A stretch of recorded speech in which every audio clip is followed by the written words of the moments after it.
এই মছজিদখনৰ এক বিশেষত্ব আছে যে ইয়াত মহিলাসকলেও নমাজ পঢ়িব পাৰে বা মহিলাসকলে যিকোনো ধৰ্মৰ মহিলা হওক তেওঁলোক নমাজ পঢ়িব পাৰে ইয়াত আহি বা তেওঁলোকে আহি ইয়াত জিৰণি ল'ব পাৰে।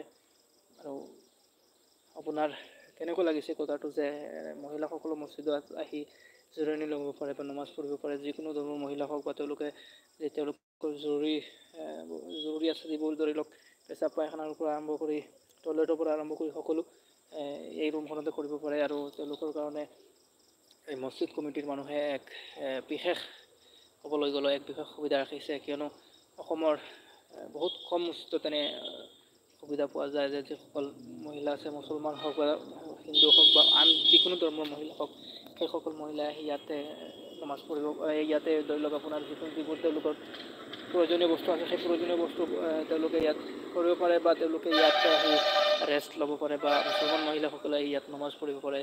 আৰু সেইকাৰণে এই মছজিদখনৰ এই ৰুমখন বনোৱা হৈছে আৰু সেয়া আপোনালোকক দেখুৱাইছোঁ। আপুনি কোনখন জিলাৰ পৰা চাই আছে সেই কমেণ্ট কৰি জনাব।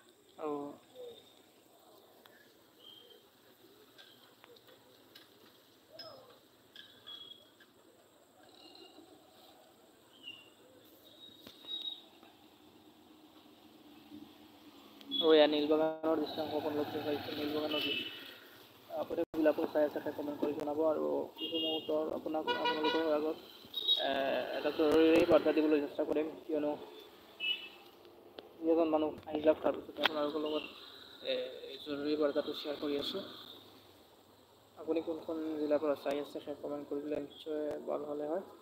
তো আমি জানিব পাৰিলোঁ হয় আমাৰ দৰ্শকসকল কোন জিলাৰ পৰা আমাৰ দৰ্শকসকল আমাৰ লগত লাইভত সংযোগ হয় বা আমাৰ দৰ্শকসকলে আমাৰ ভিডিঅ'বোৰ চাই থাকে কোন জিলাৰ পৰা। তো অনুগ্ৰহ কৰি এটা কমেণ্ট কৰি জনাব আৰু এটা শ্বেয়াৰ কৰি দিব যাতে সকলোৱে জানিব পাৰে। আৰু এয়া আপোনালোকক দেখুৱাইছোঁ নীলবাগানৰ দৃশ্যাংশ।